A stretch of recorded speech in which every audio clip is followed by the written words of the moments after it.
Hello friends, welcome to stock market king channel में आप सभी का मैं दिल से बहुत बहुत स्वागत कर रहा हूँ। एक नया एसएमई का रिव्यू हम देखेंगे कि कैसा एसएमई है, वो अप्लाई करने जैसा है या अवॉइड करने जैसा है। तो चलते हैं कौन सा एसएमई आ गया है मार्केट में। सो कंपनी का नाम है ब्रिस्क टेक्नोविजन। सो ये आईपीओ जो फिक्स जो प्राइस इश्यू कर रहा है 12.48 करोड़, ठीक है। और ऑफर कर रहा है 8 लाख शेयर्स का। अभी कंपनी की डिटेल्स की बात करें, सो कंपनी की स्थापना हुई थी 2007 में। और Brisk Technovisions Limited is a company that specialise in providing information technology solutions corporates clients in India. मतलब ये इंफॉर्मेशन टेक्नोलॉजी की कंपनी है और कॉरपोरेट क्लाइंट्स को सर्विस प्रोवाइड कर रही है इंफॉर्मेशन टेक्नोलॉजी का सॉल्यूशन के लिए। The company's main focus to offer third-party hardware products such as server, desktops, personal computers and laptops as well as third-party software to Indian corporate customers। ठीक है। जो corporate customers को ये सब जो हार्डवेयर का जो सॉफ्टवेयर का हार्डवेयर का जो कस्टमर सर्विस है वो सब प्रोवाइड कर रही है company. In additions they also provides other services including design, supply, installation of data centers, enterprise networking management, email management, system integration, annual maintenance contracts for hardware and system maintenance, monitoring and managed services। सो जो yearly जो contract होता है वो पूरा yearly का contract corporate customers को provide कर रहा है सर्विसेज के लिए, सॉफ्टवेयर हार्डवेयर दोनों का। Over the last 3 financial years, the company has shifted its focus towards offering more services offering।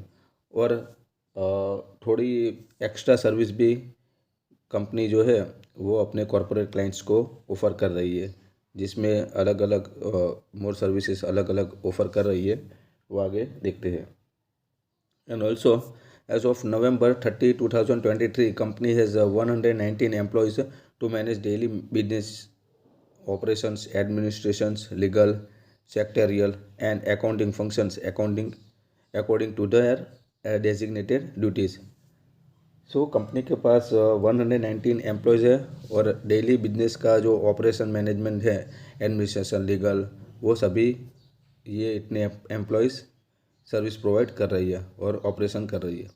The clients of the company includes, company के कौन कौन से क्लाइंट्स हैं। So Saraswat Bank, Ipca Laboratories, DNS Bank, ठीक है, and Ambernath, Jai Hind Cooperative Banks, Bharat Gears, SVC Banks, Inox Air Products, Union Bank of India, ये एक government bank भी इसमें क्लाइंट्स है, सो अच्छा है। सीरो Wockhardt, Zoroastrian banks, Asian Heart Institution and in New Bombay hospitals. So ये सारे जो है वो कंपनी के क्लाइंट्स है और ये कॉरपोरेट जो क्लाइंट्स है सर्विस प्रोवाइड कर रही है company. As of January 2024 company has no डेप्ट। ये एक पॉजिटिव पॉइंट्स है कंपनी के लिए। सो कंपनी के पास जनवरी 2024 में कोई कंपनी के पास डेप्ट नहीं है, ठीक है। The company has been profitable with and asset light business models for over a decades. So company का जो प्रॉफिटेबल है वो काफ़ी लाइट बिजनेस नज़र आ रहे हैं। एंड कंपनी की जो फेस वैल्यू है 10 रुपीज़ पर शेयर है, प्राइस है 156 पर शेयर है, लॉट साइज है 800 शेयर्स है। और ये आईपीओ 23 को ओपन हो चुका था, 25 को क्लोज है, मतलब आज की डेट में क्लोज हो रहा है। और कंपनी टोटल इश्यू साइज कर रहा है 12.48 करोड़। और कंपनी इन्वेस्टरी कैटेगरी को कितने परसेंट शेयर ऑफर कर रही है वो देखते हैं। सो एंकर्स को नहीं ले, मार्केट मेकर्स को 5%, अदर्स को 47.50%, रिटेलर को भी 47.50%। सो रिटेलर को यहाँ पर जमकर शेयर ऑफर कर रही है कंपनी, ऑल ओवर ऐसे 100% ऑफर कर रही है। आईपीओ की डेट की बात करें, सॉरी, ये 23 को ओपन हो चुका है, क्लोज 25 को है, अलॉटमेंट है 29 को है। और रिफंड आएंगे आपके अकाउंट्स में 30 जनवरी 2024 को। डीमेट अकाउंट में भी 30 को ही आएंगे। और लिस्टिंग डेट है 31 जनवरी 2024 को। सो ये थी डेट, उस हिसाब से आप अप्लाई कर सकते हैं या नहीं कर सकते हैं, देखो। और लॉट साइज़ की बात करें तो रिटेलर मिनिमम एक लॉट अप्लाई कर सकता है, 800 क्वांटिटीज़ है और 1,24,800 का मिनिमम इन्वेस्टमेंट है। मैक्सिमम भी रिटेलर एक ही लॉट अप्लाई कर सकता है और जो एचएनआई है वो मिनिमम 2 लॉट अप्लाई कर सकता है। प्रमोटर होल्डिंग की बात करें तो प्रमोटर के पास अभी फ़िलहाल 99.99% प्रमोटर होल्डिंग है, और जब इसी हो जाएगा उसके बाद कंपनी के पास 59.99% होल्डिंग हो जाएगी। सो थोड़ा बहुत डाउन हो रहा है promoter holding. And also balance sheet की बात करें, सो 2022 में कंपनी की बैलेंस शीट में एसेट 661 लाख था, 2023 में 679 लाख था, और सितंबर 2023 में 1423 लैक्स। सो एसेट कंटिन्यू इंक्रीज हुई है। रेवेन्यू की बात करें सो 2022 में 2207 लैक्स, 1840 लैक्स और 1577 लैक्स।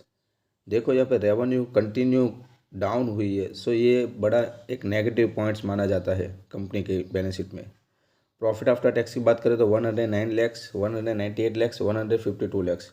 प्रॉफिट यहाँ पे मॉडरेट है। नेटवर्थ की बात करते हैं।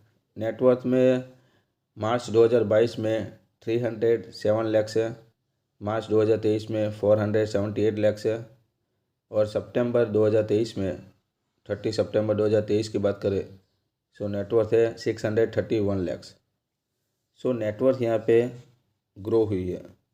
रिजर्व एंड सरप्लस की बात करें, ठीक है, रिजर्व एंड सरप्लस से मालूम पड़ता है कि कंपनी के पास कितना रिजर्व है। अगर कोई दिक्कत आती है तो वो रिजर्व का जो पैसा है वो कंपनी मैन्युफैक्चरिंग में या प्रोडक्शन में लगा सकती है, और जिससे कंपनी आगे निकल सकती है। सो रिजर्व एंड सरप्लस मार्च 2022 में 107 लैक्स है, मार्च 2023 में 278 लैक्स है, और सितंबर 2023 में रिजर्व एंड सरप्लस 431 लैक्स है। सो रिजर्व एंड सरप्लस भी ठीक ठाक है।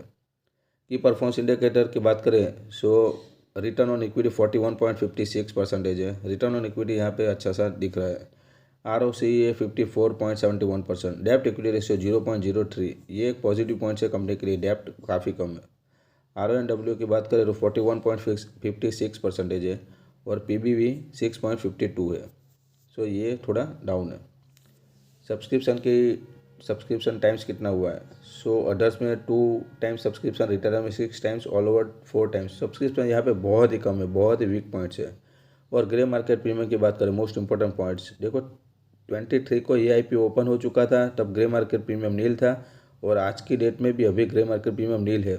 सो ये IPO में सब फंडामेंटली देखें तो कंपनी मॉडरेट ही लग रही है, लेकिन ग्रे मार्केट प्रीमियम कुछ नहीं दिख रहा है। सो अभी मार्केट भी का ट्रेंड भी थोड़ा नेगेटिव है, तो ये IPO आप अवॉइड करिए जिससे आपके पैसे ब्लॉक ना हो, ठीक है। सो मेरी चैनल आपको अच्छी लगे तो प्लीज़ चैनल को लाइक कीजिए।